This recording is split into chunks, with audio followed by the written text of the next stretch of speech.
प्यारे बच्चों, आज हम आपकी क्लास 5th की ईवीएस का 7th चैप्टर पानी के साथ प्रयोग को रीड करेंगे और इसके प्रश्न उत्तर करेंगे। तो पढ़ना शुरू करते हैं बच्चों। विकास और विश्वास की खोज।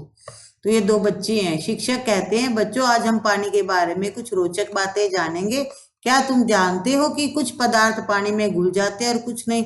विकास उत्सुक होकर कहते हैं, हाँ सर, जब मम्मी शक्कर को दूध में मिलाती है तो वह घुल जाती है। विश्वास कहता है, नमक भी पानी में घुल जाता है।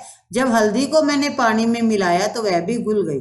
शिक्षक, बिल्कुल सही। जो पदार्थ पानी में पूरी तरह घुल जाते हैं उन्हें कहते हैं बच्चों घुलनशील पदार्थ, और जो नहीं घुलते उन्हें अघुलनशील पदार्थ कहते हैं। आओ इसे समझते हैं। किस प्रकार पता चलेगा कि कौन सी वस्तु घुलती है और कौन सी नहीं? इसके लिए बच्चों हमें चाहिए 1 गिलास पानी, 1 चम्मच नमक, 1 चम्मच शक्कर, 1 चम्मच मिट्टी और 1 चम्मच तेल। अब विधि कैसे प्रयोग करेंगे बच्चों? 1 गिलास में पानी लेना है, पहले उसमें नमक डालकर चम्मच से घोलना है, फिर शक्कर डालनी है और घोलना है। मिट्टी और तेल डालकर भी देखें क्या होता है। तो बच्चों इसका जो परिणाम आएगा, नमक और शक्कर तो पानी में पूरी तरह घुल जाते हैं और मिट्टी पानी में नीचे बैठ जाती है, तेल पानी की सतह पर तैरने लगता है। जब आप सब्जी बनाते हैं बच्चों तरी वाली, तो उसमें भी देखोगे कि ऊपर ऊपर ऑयल तैर रहा होता है। चाहे घी डालो चाहे ऑयल डालो, सब ऊपर तैरने लग जाते हैं। अब आपको एक गतिविधि करनी है, एक्टिविटी करनी है। सामग्री दे रखी है बच्चों, ये बताना है कि कौन पानी में घुलता है कौन नहीं घुलता, और 2 मिनट रखने के बाद क्या होगा। नमक बच्चों पानी में बिल्कुल घुल गया, ठीक है, और पूरी तरह घुलकर वो बिल्कुल पारदर्शी घोल बन गया। हमें बिना टेस्ट किए नहीं पता चलेगा कि ये पानी नमकीन है या सादा है, तो देखने से नहीं पता चलेगा, टेस्ट करने से पता चलेगा। शक्कर भी पानी में बिल्कुल घुल गई, पूरी तरह घुलकर पारदर्शी घोल बन गया। और चीनी डालने के बाद, शक्कर डालने के बाद भी नहीं पता चलेगा कि इसमें चीनी है या नहीं, हमें चख कर देखना पड़ेगा। चौक का पाउडर बच्चों नहीं घुलता, नीचे बैठ जाता है। जो चौक होता है, पानी उसका जो होता है वो धुंधला धुंधला हो जाता है। 1 चम्मच दूध आंशिक रूप से घुलता है बच्चों, पूरी तरह नहीं घुलता, पानी में मिलकर उसका रंग दूधिया हो जाता है। मिट्टी नहीं घुलती, नीचे बैठ गई, पानी गंदा हो गया। तेल नहीं घुला, सतह पर तैरने लगा, बूंदे दिखाई देने लगी। कौन से पदार्थ जल्दी घुलते हैं? रविवार को विकास का छोटा भाई विश्वास खेलने के लिए उसके घर आया। आते ही उसने अपनी चाची से उसकी पसंदीदा शक्करपारा यानी एक मिठाई बनाने को कहा। चाची ने कहा, मैं बाजार से आकर तुम्हारे लिए बना दूंगी। क्यों न तुम मेरी जब तक यह मदद कर दो। 2 गिलास पानी लो, उसमें 1 कटोरी शक्कर डालो, इसे तब तक मिलाओ जब तक यह घुल ना जाए। विश्वास ने सोचा, चलो ये काम जल्दी खत्म कर लेता हूँ, फिर टीवी देखूंगा। क्या विश्वास को लेकर शक्कर जल्दी घोलने के कुछ तरीके बता सकते हैं? चर्चा कीजिए। तो देखो बच्चों, अब इसके लिए आपको क्या क्या सामग्री लेनी है कि कौन सी चीज जल्दी घुलेगी कौन सी लेट घुलेगी। 1 ठंडा गिलास पानी लेना है, 1 गर्म गिलास पानी लेना है, 1 चम्मच नमक, 1 चम्मच शक्कर और स्टॉप वॉच। 1 गिलास में नमक डालें और पानी में घोलें, दूसरे गिलास में शक्कर डालें और पानी में घोलें। ध्यान दें कौन सा पदार्थ जल्दी घुलता है। शक्कर नमक से जल्दी घुलती है, पानी के तापमान से घुलने की गति प्रभावित होती है। क्या तैरता है क्या डूबता है? कौन सी चीज पानी में तैर जाती है, कौन सी डूबती है? विकास घर पर नहाने जा रहा था कि अचानक नहाते समय साबुनदानी सहित साबुन पानी में गिर गया, परंतु यह क्या वह देखता है, साबुन पानी में डूब जाता है लेकिन जो साबुनदानी है वो पानी पे तैरने लगती है। बताओ बच्चों ऐसा क्या हुआ? तो साबुन जो बच्चों भारी था इसलिए पानी में डूब गया, लेकिन जो साबुनदानी थी वो प्लास्टिक की थी, पानी पे तैरने लगी। अब आपको बताना है आलू, लकड़ी, लोहा, प्लास्टिक की बोतल, चम्मच, पत्थर। पानी से भरे बर्तन में एक एक करके वस्तुएं डालें। ध्यान दें कौन सी वस्तु डूबती है कौन सी तैरती है। तो बच्चों यह चित्र में भी दे रखे है कौन सी घुली हुई है कौन सी ऊपर तैर रही है। देखो ये नाव है, तैर रही है, ठीक है।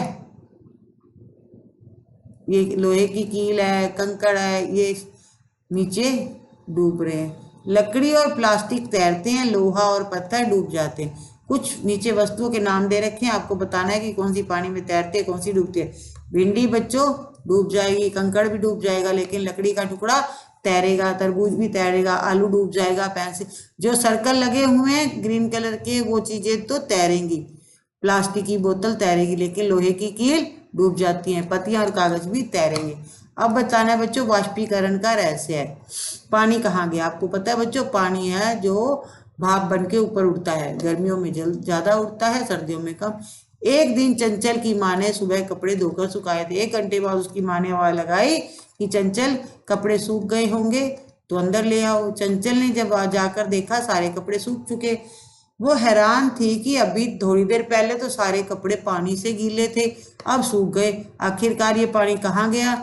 यह सवाल उसे परेशान कर रहा था। आओ पता लगाएं पानी कहाँ गया होगा। तो प्रयोग करना है बच्चों, 3 एक समान कांच के जार लेने हैं, सभी में समान मात्रा में पानी डालना है। अब इनमें से एक के मुंह को चित्र अनुसार किसी पारदर्शी प्लास्टिक की थैली या परत से ढककर धागे से बांध देंगे। एक को पूरी तरह ढक्कन से ढक देंगे और एक को खुला छोड़ेंगे। ये देखो बच्चों इस तरह से, इसको तो बांध दिया कपड़े से, इसको वैसे बंद कर दिया, एक को इसको खुला छोड़ दिया, इसको ढक्कन लगा के बंद कर दिया। तो सामग्री चाहिए, एक तो हमें पानी चाहिए और चाहिए कांच के जार, जो कि 3 ले लिए। जार में पानी डाले और धूप में रख दो, कुछ समय बाद देखोगे पानी कम हो गया। गर्मी में पानी वाष्प बनकर यानी भाप बनकर उड़ जाता है, इस कारण गीले कपड़े सूख जाते हैं। चर्चा के सवाल, क्या तीनों पात्रों में पानी की मात्रा समान बची? तो बच्चों ये नहीं आएगा, क्योंकि जो बोतल खुली थी उसमें पानी ज्यादा जाएगा। क्या प्लास्टिक परत लगे पात्र में पानी की कुछ बूंदें ऊपर लगी होंगी, परत पर दिखाई दे रही हैं? यदि हाँ या नहीं तो ऐसा क्यों हुआ बताइए। क्या पात्रों में स्थित पानी धीरे धीरे हवा में उड़ता है?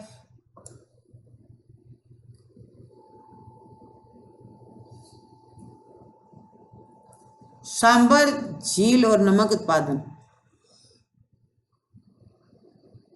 क्या तुम जानते हो राजस्थान में सांभर झील में से नमक बनाया जाता है। पानी को क्यारियों में भरकर धूप में सुखाया जाता है, पानी भाप बनकर उड़ जाता है और नमक बच जाता है। तो जो हम नमक खाते हैं इस तरह से उसे पानी को क्यारियों में रखा जाता है, जो पानी होगा वो तो उड़ जाएगा, जो नमक होगा वो नीचे बैठ जाएगा।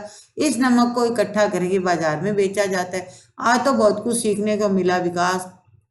हाँ, अब हम और भी मजेदार प्रयोग करेंगे। शिक्षक कहते हैं विज्ञान को अपने जीवन से जोड़ो और सीखते रहो। अब चलो बच्चों शुरू करते हैं प्रश्न उत्तर अभ्यास कार्य। साबुन पानी में गिरा और वह डूब गया। हल्दी पानी में घुलनशील है क्योंकि वो घुल जाती है। लोहे की कील पानी में डूब जाती है। लकड़ी की नाव पानी पे तैरती है। असत्य असत्य बताने बच्चों, सही और गलत। प्लास्टिक की साबुनदानी पानी में डूब जाती है, ये गलत है क्योंकि वो तैरती है। प्लास्टिक का ढक्कन पानी में तैरता है, सही है। लोहे की कील पानी में तैरती है, गलत है, वो डूब जाती है। शक्कर पानी में पूरी तरह घुल जाती है, हाँ। गर्मियों में तालाबों का पानी वाष्पीकरण से कम हो जाता है यानी भाप बनकर उड़ जाता है, तो ये भी सही है। अब बच्चों मिलान करना है। लकड़ी का टुकड़ा पानी में तैरेगा, लोहे की पिन डूबेगी, प्लास्टिक की बोतल तैरेगी, आलू डूबेगा और साबुनदानी प्लास्टिक की है तो वो तैरेगी। नीचे दिए गए पदार्थों को 2 वर्गों में बांटना है, कौन घुलनशील है कौन अघुलनशील। कौन पानी में घुलता है? शक्कर, नमक और जो दूध है वो पानी में घुल जाता है, जबकि मिट्टी, तेल, लकड़ी का बुरादा और चौका पाउडर नहीं घुलता है, यह घुलनशील में आएगा। अगला है सूची बनाइए। पानी में तैरने वाली 5 वस्तुएं बताने हैं, जैसे लकड़ी का बुरा टुकड़ा, प्लास्टिक की बोतल, पत्तियां, तरबूज और कागज। ये तो बच्चों पानी पर तैरते हैं। और पानी में घुलने वाले हैं शक्कर, नमक, दूध, नींबू का रस और सिरका। पानी में डूबने वाली वस्तु है बच्चों लोहे की कील, साबुन, कंकड़, आलू और सिक्का। उत्तर दीजिए। यदि साबुनदानी पानी में तैर सकती तो क्या एक भरी हुई साबुनदानी भी तैर सकती है? अपने उत्तर की व्याख्या कीजिए। भरी हुई साबुनदानी तैर सकती है बशर्ते उसका कुल घनत्व पानी से कम रहे।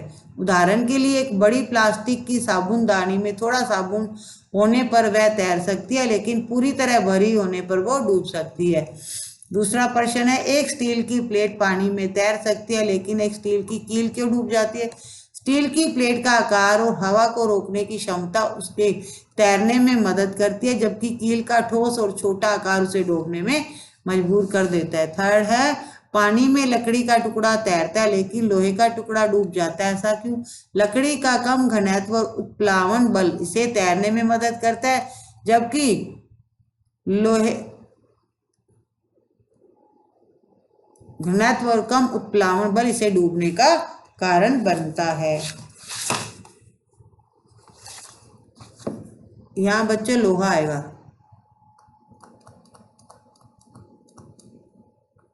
का उच्च घनत्व और कम उत्प्लावन बल इसे डूबने का कारण बन सकता है। इसी के साथ बच्चों अपना जो चैप्टर था वो कंप्लीट होता है। वीडियो को लाइक एंड शेयर कीजिएगा और कमेंट करके बताइएगा आपको चैप्टर कैसा लगा।